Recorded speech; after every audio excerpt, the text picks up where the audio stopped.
శ్రీ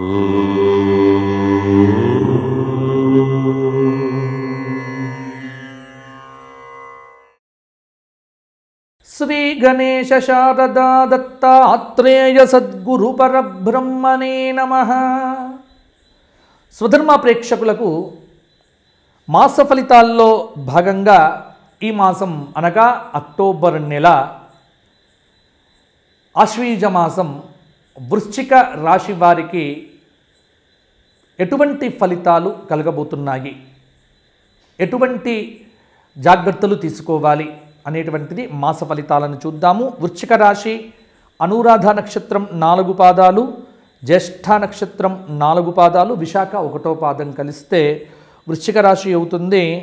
ఇక వృశ్చిక రాశి వారికి గ్రహ సంచార రీత్యా ఈ మాసంలో సప్తమ స్థానంలో వృషభంలో సంచారం చేస్తున్నటువంటి గురువు కొంత అనుకూలమైనటువంటి ఫలితాలైతే ఇస్తాడు. ఆరోగ్యం బాగుంటుంది. శనైశ్చరుడు చతుర్థ స్థానంలో అంటే అర్ధాష్టమ శని అనేటువంటిది కొంత ఇబ్బంది పెట్టవచ్చు. అందువల్ల వృశ్చిక రాశి వారికి కొంత మానసికమైనటువంటి ప్రశాంతత లోపిస్తుంది. పంచమ స్థానమైనటువంటి మీనంలో రాహు సంచారం చేస్తున్నాడు. స్వల్ప గౌరవం, స్వల్ప సన్మానాలు, కొంత అవమానాలు తప్పకపోవచ్చు. అలాగే ఆరోగ్య విషయంలో కూడా తగు జాగ్రత్తలు తీసుకోవడం అనేటువంటిది చెప్పుకోదగినటువంటి సూచన. ఇక కేతువు లాభస్థానమైనటువంటి కన్యలో సంచారం చేస్తున్నాడు. కొంత లాభదాయకంగానే ఉంటుంది. నూతన వస్తుప్రాప్తి, వస్త్రప్రాప్తి, విజయసిద్ధి, విందు వినోదాది కార్యక్రమాల్లో పాల్గొనటం అనేటువంటి మంచి ఫలితాలు కూడా కేతువు వల్ల సాధించగలుగుతారు. కాబట్టి ప్రధానంగా ఈ 4 గ్రహముల యొక్క సంచారం ఈ విధంగా ఉంది. ఇక ఈ మాసమంతా కూడా ప్రధానంగా ఈ వృశ్చిక రాశి వారికి గురువు, శుక్రుడు, కేతువు అక్టోబర్ 16వ తేదీ వరకు రవి శుభంగా ఉన్నాడు. అలాగే అక్టోబర్ 9 వరకు బుధుడు శుభంగా ఉన్నాడు. కొంతమేరకు స్వల్ప అనుకూల గ్రహబలం అయినప్పటికీ కూడా మేలైనటువంటి ఫలితాలే కొంతమేరకు ఈ మాసంలో కూడా గోచరిస్తూ ఉన్నాయి. ఒకటి నేను చెప్పవచ్చు ఏమిటి అంటే కొంత దైవ బలం అనేటువంటిది వృశ్చిక రాశి వారిని చాలా వరకు కూడా కాపాడుతూ ఉంటుంది. ఆర్థికమైనటువంటి ప్రయోజనాలు కలుగుతాయి. ముఖ్యమైనటువంటి విషయంలో కూడా సానుకూలత ఉంటుంది. ఉద్యోగపరంగా, వ్యాపారపరంగా శుభ ఫలితాలైతే పొందుతారు. కుటుంబ వాతావరణం అనేటువంటిది కూడా అనుకూలిస్తుంది. కాలం అన్ని రకాలుగా సహకరిస్తుంది. ఆరోగ్యం మీద శ్రద్ధ పెట్టండి. రుణబాధలు తీరవచ్చు. కొంతమేరకు ఉద్యోగపరంగా శుభ ఫలితాలు, వ్యాపారపరంగా కొన్ని లాభాలైతే తప్పకుండా కలుగుతాయి. అదనపు రాబడితో కొంత హుషారుగా కాలం గడపవచ్చు. ఇంటిలో శుభకార్యాలకు సంబంధించినటువంటి చర్చలైతే ఖచ్చితంగా జరుగుతాయి. అందరూ ఆశ్చర్యపడేలా కొత్త కొత్త నిర్ణయాలు మీరు తీసుకుంటారు. మీ సత్తా ఇంట్లో చాటుకొని విశేషమైనటువంటి గుర్తింపును కూడా పొందుతారు. వ్యాపారాలైతే సాఫీగానే సాగవచ్చు. ఈ మాసాంతంలో ఉద్యోగంలో ఉన్నటువంటి వారికి ఒక ముఖ్యమైనటువంటి అనుకూలమైనటువంటి ఫలితం అయితే కలుగుతుంది. అలాగే ఆర్థికంగా కొంత ఒడిదుడుకులైతే ఆర్థిక ప్రణాళిక లేకపోతే, క్రమశిక్షణ లేకపోతే కొంత ఎదుర్కోక తప్పదు. ఫైనాన్స్, చిట్ఫండ్, తాకట్టు వ్యాపారులకు కొంత బకాయిలు ఏవైతే ఉన్నాయో ఈ మాసాంతంలో కూడా వసూలు అవుతాయి. ఒక్కటి మాత్రం చెప్పగలను, వ్యక్తిగతమైనటువంటి భావాలను బయట చూపించకుండా కొంత జాగ్రత్తగా గోప్యంగా ఉంటే చాలా వరకు కూడా అనుకూలత అనేటువంటిది కూడా కలుగుతుంది. మాస మధ్య నుండి అంటే 16వ తేదీ నుంచి ఆర్థికంగా కొంత ఊపిరి పీల్చుకున్నట్టుగానైతే ఉంటుంది.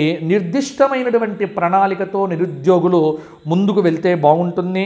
మీ సమర్థతకు గుర్తింపు లభిస్తుంది. ఎవరైతే మిమ్మల్ని విమర్శించారో ఇప్పటిదాకా ఆ విమర్శించినటువంటి వారే మిమ్మల్ని ప్రశంసిస్తారు. ప్రముఖులతో పరిచయాలు ఏర్పడతాయి. సభ్యత్వాలు స్వీకరిస్తారు. బాధ్యతగా మెలగండి. ప్రత్యర్థులతో జాగ్రత్తగా ఉండండి. ఏ విషయాన్ని కూడా తేలిగ్గా తీసుకోకండి. గృహ అలంకరణ పట్ల ఇంట్లో ఉన్నటువంటి స్త్రీలకు కొంత ఆసక్తి అనేటువంటిది ఏర్పడుతుంది. కొంత అక్టోబర్ నెల 12, 13, 14, 16, 18 తేదీల్లో కూడా పనుల్లో ఒత్తిడి చికాకులు అధికంగా కూడా కావచ్చు. అందువల్ల కొంత పనుల్లో ఏకాగ్రత సడలిపోకుండా చూసుకుంటే సరిపోతుంది. తోటివారితో 1-2 సార్లు ఆలోచించి మాట్లాడటం అనేటువంటిది కూడా చెప్పుకోదగినటువంటి సూచన. ఎట్టి పరిస్థితుల్లో అపార్థాలకైతే తావివ్వకండి. అలాగే కొంత అర్ధాష్టమ శని దోషం వల్ల కొంత మానసికమైనటువంటి ప్రశాంతతనైతే లోపించవచ్చు. అందువల్ల మధ్యవర్తిత్వాలు కానీ ఇటువంటి పనులు ఏవి కూడా చేయకండి. వారం చివరలో ఆస్తులకు సంబంధించినటువంటి వివాదాలకు సంబంధించి కోర్టు కేసులు అయితే వస్తాయి. కొంత అనారోగ్య సూచన కూడా ఇబ్బంది పెడుతుంది. దైవబలం అనేటువంటిది ఎంత పెంపొందింప చేసుకుంటే అంత బాగుంటుంది. మీకు లక్ష్య సాధనకు ఓర్పు అనేటువంటిది కూడా చాలా వరకు కూడా ఉపయోగపడుతుంది. రాజకీయ నాయకులకు దైవబలం అనేటువంటిది కాపాడుతుంది. అలాగే వృశ్చిక రాశి వారు పరిహారాల విషయానికి వచ్చినట్టయితే ఈ మాసమంతా కూడా విష్ణు సహస్రనామ స్తోత్ర పారాయణం చెయ్యటము, అలాగే ప్రతిరోజు కూడా కుజుడికి సంబంధించి శుక్రుడికి సంబంధించినటువంటి ధ్యాన శ్లోకాలను పారాయణం చెయ్యటము, లక్ష్మీ నరసింహ కరావలంబ స్తోత్ర పారాయణంతో పాటుగా లక్ష్మీ నరసింహ పంచరత్న స్తోత్ర పారాయణము 4 శనివారాలు చెయ్యండి. వీలైతే 4 శనివారాలు వెంకటేశ్వర స్వామి వారి దర్శనం కూడా చేసుకోండి. అలాగే నవగ్రహ ప్రదక్షిణములు చేయటం కూడా మీకు చాలా యోగదాయకంగా ఉంటుంది. శరన్నవరాత్రముల యందు చండీ పారాయణము, చండీ హోమం చేయించుకోవడం కూడా మీకు అన్ని రకములుగా కూడా కొంత యోగించవచ్చు. కొంత శనైశ్చరుడికి సంబంధించినటువంటి పీడ తక్కువైపోతుంది. అయితే ఇక్కడ ఒక చిన్న విజ్ఞప్తి చేస్తున్నాను మీ అందరికీ కూడా.